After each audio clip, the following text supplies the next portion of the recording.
Olá, meu amigo, minha amiga, muito obrigado por vocês estarem aqui no Portal do José e hoje eu quero trazer mais alguns elementos para a gente interpretar melhor que pesquisa foi essa do Datafolha que apresenta os níveis de aprovação ou de aceitação do presidente da República em inaceitáveis 37% dos brasileiros, segundo a pesquisa, que consideram que a gestão do presidente vai de boa a ótima.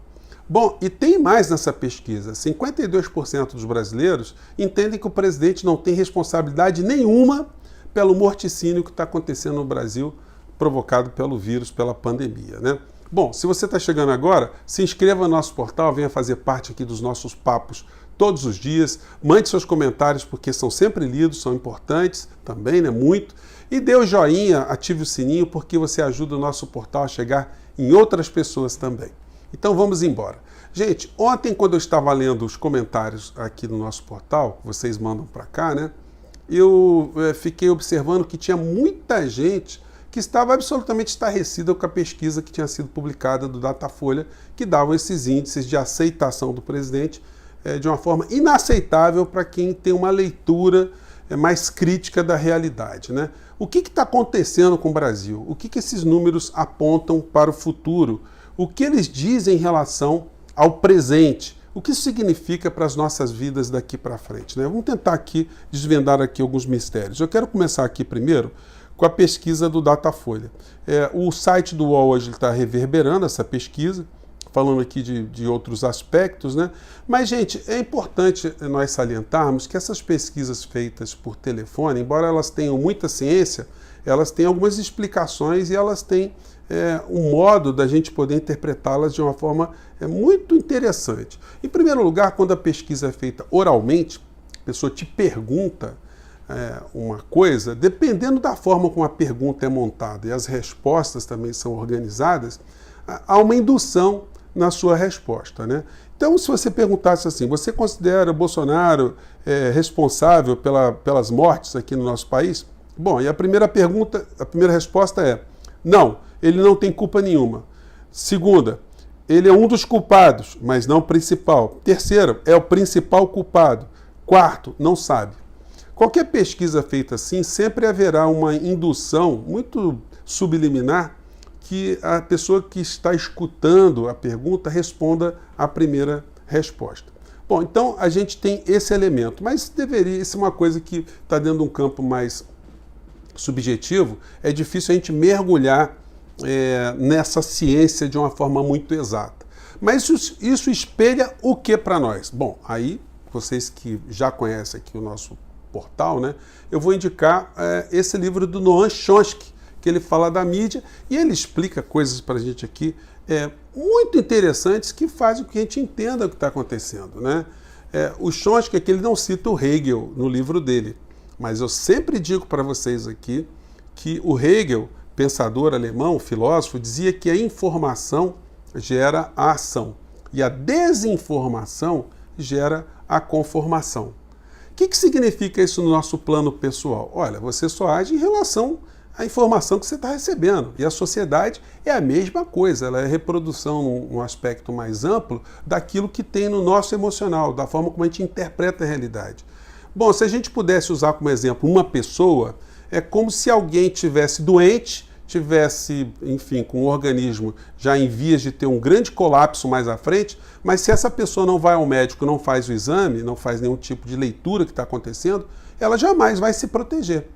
E se por outro lado ela faz um exame e é apontado que ela tem uma doença, ela vai, diante dessa informação, ela vai se cuidar. Da mesma forma é a sociedade. Se a sociedade está doente, não está informada que ela está doente, ela não vai se organizar, ela não vai se mobilizar numa direção de protestar contra essa doença, de lutar contra essa doença. No nosso país aqui, nós estamos com uma doença muito séria, né? A doença do negacionismo, que está acarretando esse tanto de mortes aqui no nosso país. Mas não é só isso. Nesse livro aqui do Chomsky, ele fala de pensadores americanos e mostram como um grupo de pensadores americanos, desde da década de 20, 30 do século passado, tem entendido e tem estudado como manipular a opinião pública de uma maneira geral. Eles entendem que as sociedades são montadas basicamente por dois grupos, né? Eles poderiam usar classes, né, que a sociedade tem duas classes, mas aí eles dariam razão a Karl Marx, né, que já falava disso muito tempo atrás. Então, como eles são americanos, então eles fogem do Marx e dizem que as sociedades têm duas classes. A classe de pessoas que pensam, que são os dirigentes, e a outra que eles chamam de rebanho desorientado. O rebanho desorientado, ele precisa sempre cumprir uma função, que é a função de ser, quase aqui no Brasil, né, a gente poderia dizer que é o gado, né? Eles têm que ser espectadores daquilo que está acontecendo.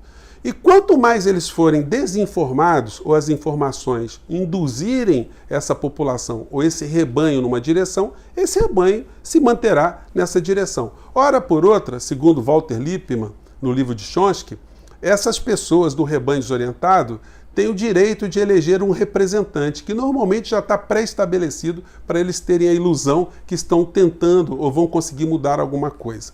O que tem essa história a ver com o nosso país? Eu tenho dito para vocês o tempo todo, essa pesquisa não me surpreendeu, sinceramente. Por quê? Porque eu vivo dizendo aqui para vocês que os meios de comunicação eles estão protegendo o presidente da República. Não que eles gostem do presidente e não que o presidente faça parte da mesma classe social de dirigentes do poder econômico. Não.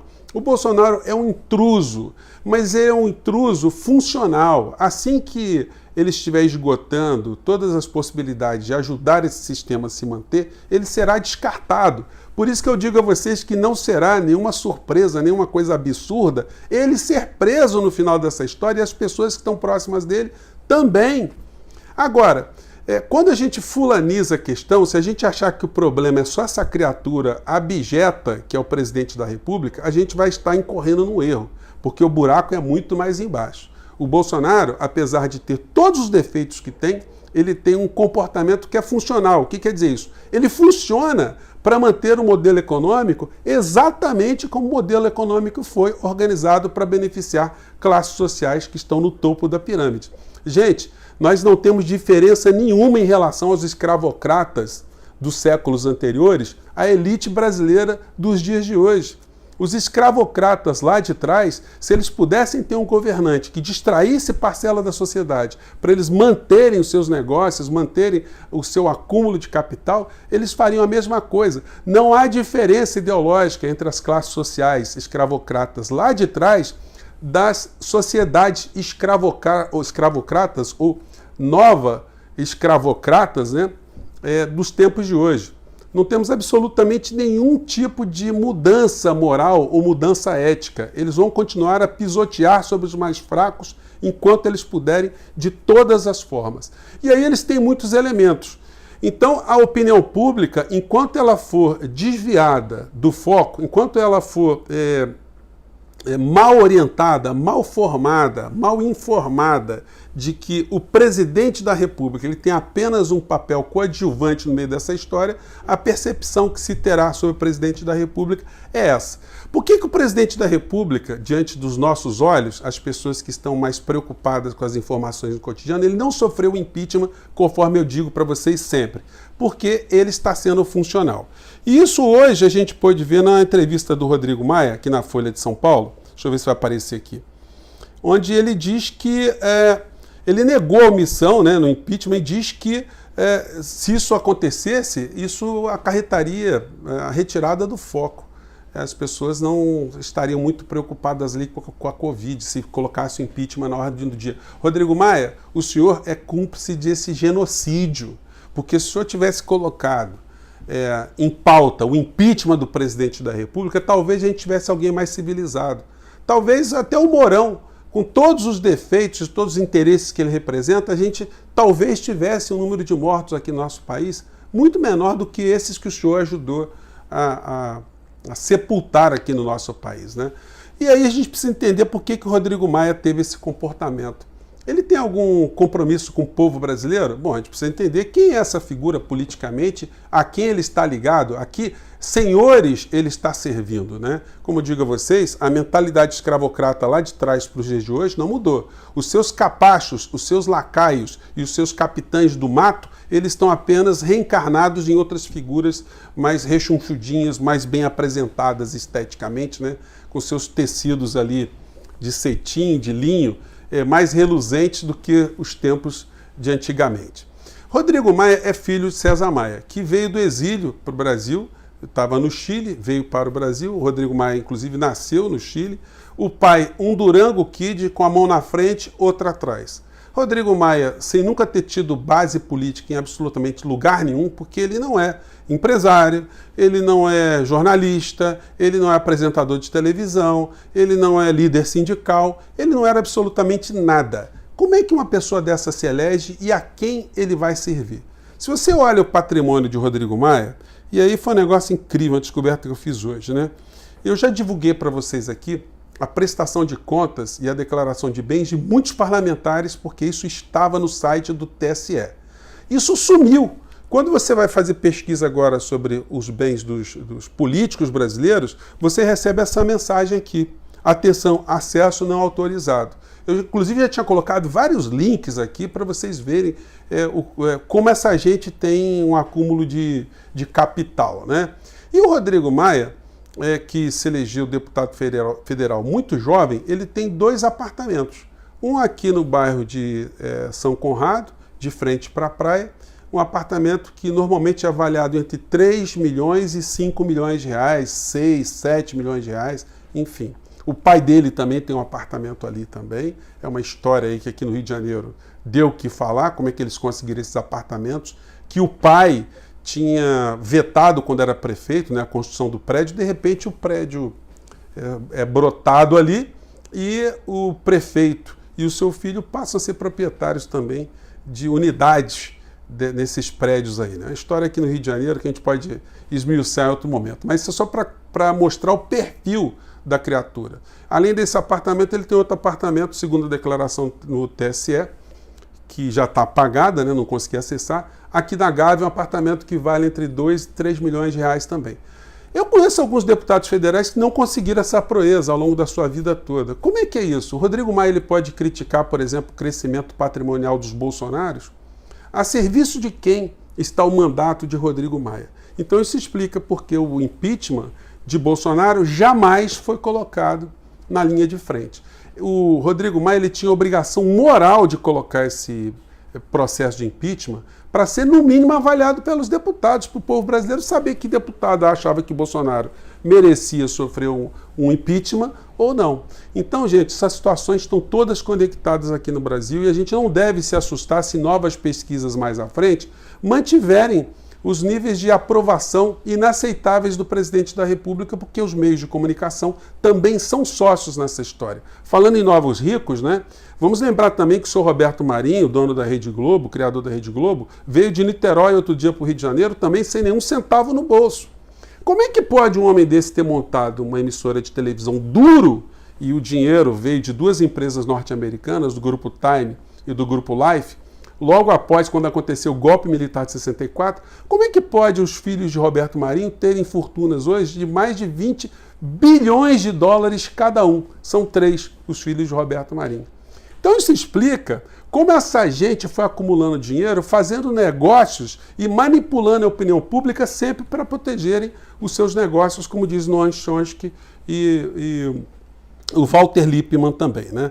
Então, gente, nós vamos ter ainda mais pesquisas mais à frente, não se iludam se as pesquisas se mantiverem nos mesmos patamares, porque há um interesse das classes dirigentes, classes econômicas do nosso país, que essa situação seja mantida ao máximo. Quando o Bolsonaro estiver totalmente chupado, totalmente exprimido, quando ele estiver só no bagaço, ele será descartado e não nos surpreendamos se ele for parar, como a gente tem falado o tempo todo aqui, na cadeia, ele, os filhos e muita gente que está com ele.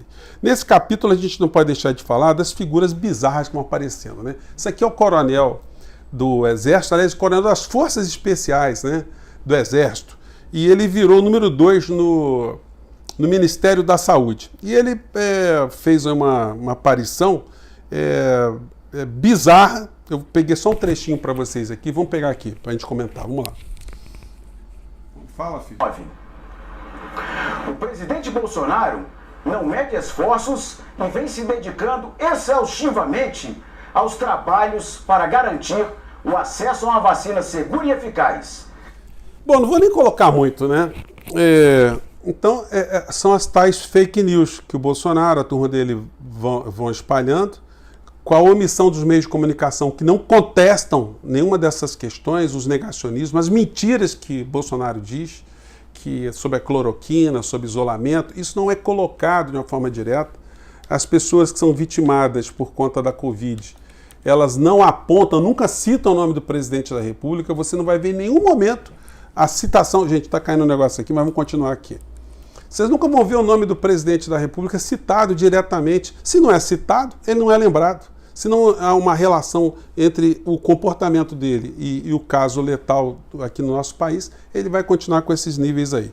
Não nos surpreendamos, portanto, e as explicações não estão só no campo dos programas assistenciais, não. Eu acho que a gente simplificar muito esse tipo de situação, que os programas assistenciais podem cair, mas se as pessoas não forem informadas do que está acontecendo de uma forma exata, de uma forma contundente e direta, a tendência é desses números variarem muito pouco.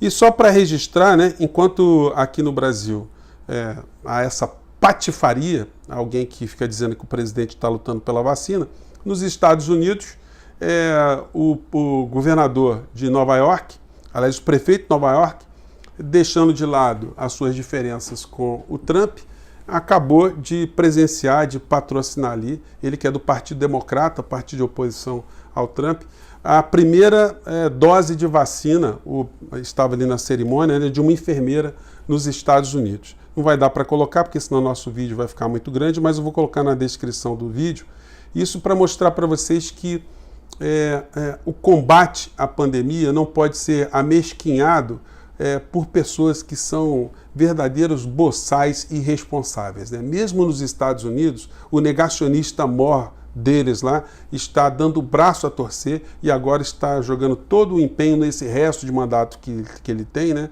para que o povo americano seja vacinado. Enquanto isso, nós estamos aqui na época da barbárie, da pedra lascada, do negacionismo e dos novos escravocratas dando as cartas aqui no nosso país. Gente, vamos continuar em frente. Tem muita coisa para a gente continuar a bater, a revelar, a criticar. Não vamos deixar a nossa peteca cair, porque os abolicionistas no passado eles tiveram também muitas dificuldades e eles conseguiram avançar de algum modo, né? Vamos continuar. Um grande abraço, até o próximo vídeo.